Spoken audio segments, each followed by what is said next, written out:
बिस्मिल्लाहिर्रहमानिर्रहीम। Welcome to Aptech institute of IT. Excel में आज हम डिस्कस करेंगे अलाइनमेंट के बारे में कि एक सेल के अंदर जो वैल्यू होती है उसकी अलाइनमेंट किस तरह की जाती है। तो अगर आपको याद हो तो एमएस वर्ड के अंदर ये जो अलाइनमेंट है ये हमारे पास जो है वो 3 हैं, बल्कि 4 हैं। एक लेफ़्ट होता है कि हमारे पास अलाइनमेंट, एक सेंटर होता है, एक राइट है और एक जस्टिफाई है। लेकिन यहाँ पर एक्सेल के अंदर हमारे पास जो है ये 6 हैं। उसकी वजह ये है कि यहाँ पर हमारे पास ये जो सेल है तो इस सेल के 2 हिस्से होते हैं, यानी एक इसके कॉलम की विड्थ होती है और एक इसकी रो जो है उसकी हाइट जो है होती है। तो इस हिसाब से हम इसको यहाँ पर इस सेल के अंदर जो वैल्यू है उसकी एडजस्टमेंट जो है वो इस तरह कर सकते हैं। इस वजह से जो है ये हमारे पास क्या है, ज़्यादा है। तो हमारे पास जो है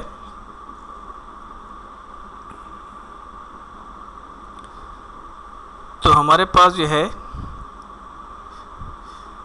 ये एक्सेल के अंदर ये जो अलाइनमेंट्स हैं ये इस वजह से ज़्यादा हैं क्योंकि रो की हाइट और कॉलम की विड्थ के हिसाब से हमने उसको अलाइन करना है। सेल के अंदर हमने उसकी अलाइनमेंट करनी है, वहाँ पर पेज के हिसाब से अलाइनमेंट की जाती है एमएस वर्ड के अंदर। ओके, यहाँ पर मैं एक लफ्ज़ फॉर एग्जांपल लिख देता हूँ पाकिस्तान। अब मैंने पाकिस्तान लफ्ज़ लिखा तो ये एक सेल जो है उस सेल के अंदर बिल्कुल जो है वो बॉटम में है और लेफ़्ट साइड पर है। अब अगर इसकी हम अलाइनमेंट सेट करना चाहते हैं तो यहाँ से हम कर सकते हैं। ये अलाइनमेंट के हमारे पास एक ग्रुप है।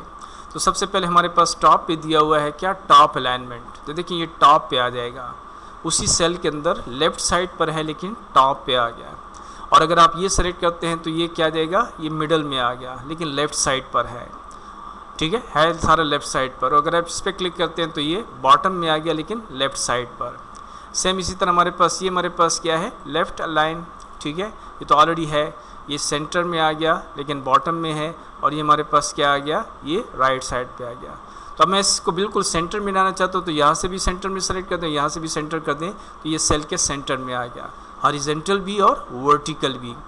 हाँ, रो वाइज भी, यानी हाइट के हिसाब से भी और विड्थ के हिसाब से भी हमने इसको क्या कर दिया, इसको सेंटर में कर दिया। इसके अलावा और हमारे पास अलाइनमेंट के लिए इसमें क्या है, इसमें हमारे पास वही इंडेंटेशन भी दी हुई है।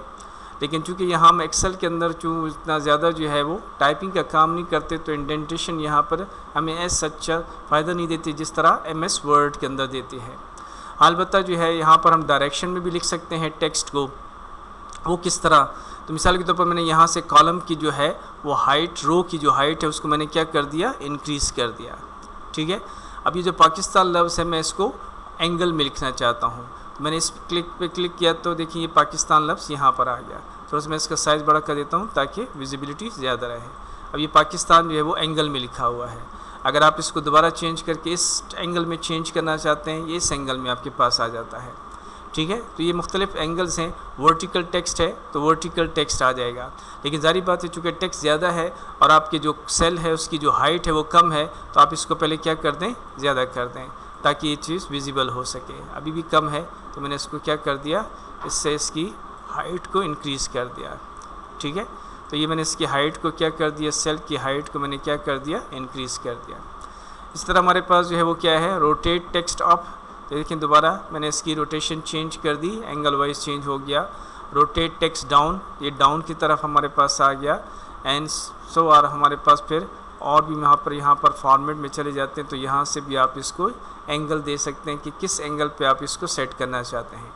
तो जिस एंगल पे आप इसको सेट करना चाहते हैं, देखिए ये 0 डिग्री सेंटीग्रेड है। ठीक है, 0 डिग्री पे आपके पास आ जाएगा। तो ये ओके करेंगे तो ये 0 डिग्री पे आपके पास आता है। कहाँ से, आप इस फॉर्मेट में जाकर, सेल अलाइनमेंट में जाकर। इसी तरह अगर आप इसको यहाँ पर रखते हैं फॉर एग्जांपल, कहाँ पर, इसको मैं यहाँ पर रखता हूँ 45 डिग्री पे, तो ये 45 डिग्री पे प्रिंट कर देगा। तो डिपेंड करता है आपकी रिक्वायरमेंट्स क्या हैं, कहाँ पर आप इसको यूज़ करना चाहते हैं, किस लिए यूज़ करना चाहते हैं। ठीक है, ओके। नेक्स्ट हमारे पास क्या है, रैप टेक्स्ट। रैप टेक्स्ट क्या करता है, अब मैं कॉलम की थोड़ी सी विड्थ ज़्यादा कर लेता हूँ। ये मैंने कॉलम की विड्थ ज़्यादा कर ली। अब मिसाल के तौर पर मैंने यहाँ पर कुछ टेक्स्ट लिखा, Pakistan is a beautiful country, it has different famous places.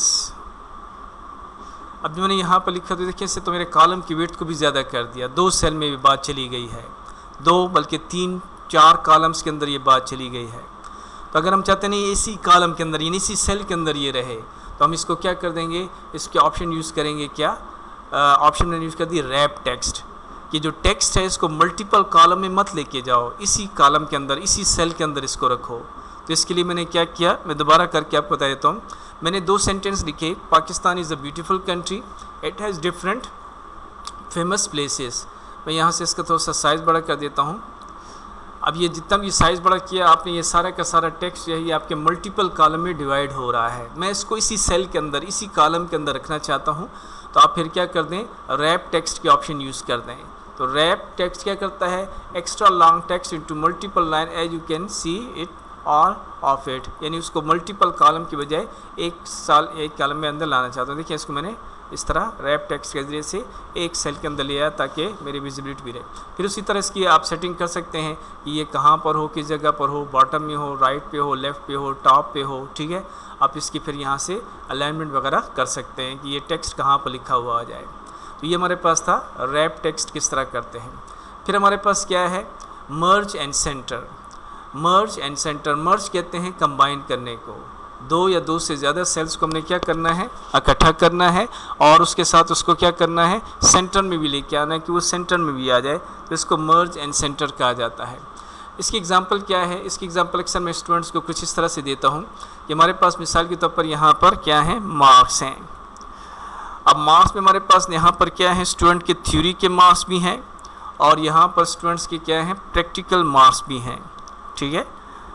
तो अब मैं क्या करता हूँ, इन 2 सेल्स को इकट्ठा करके एक सेल बनाना चाहता हूँ। तो मैंने इनके क्या कर दिया, इन दोनों सेल को क्या कर दिया, मर्ज कर दिया, मर्ज भी कर दिया और ये सेंटर में भी आ गया। तो हमारे पास क्या हो गया, मर्ज एंड सेंटर, 2 सेल मर्ज भी हो गए और टेक्स्ट जो है वो अलाइनमेंट के हिसाब से सेंटर में भी आ गया, ठीक है। या मिसाल के तौर पर अक्सर मैं देता हूँ, अलाउंसेस हमारे पास हैं। अगर आप कोई एम्प्लॉइज़ की जो है वो शीट बना रहे हैं तो उसमें हमारे पास अलाउंसेस हैं। तो एक हमारे पास है मेडिकल अलाउंस है फॉर एग्जांपल, ठीक है। एक हमारे पास क्या है, दूसरा हमारे पास है हाउस रेंट है, ये दूसरा अलाउंस है। तीसरा हमारे पास क्या है, कन्वेंस अलाउंस है। ये 3 अलाउंसेस हैं। तो मैं क्या करता हूँ, इन तीनों को इकट्ठा करके इन तीनों को मर्ज एंड सेंटर कर देता हूँ कि ये तीनों जो हैं इसके अंडर आ रहे हैं, ये तीनों अलाउंसेस के अंडर आ रहे हैं। तो इस तरह हम जो है मर्ज एंड सेंटर के ज़रिए से इस ऑप्शन को यूज़ कर सकते हैं। मेरी बात समझिए या नहीं, ठीक है।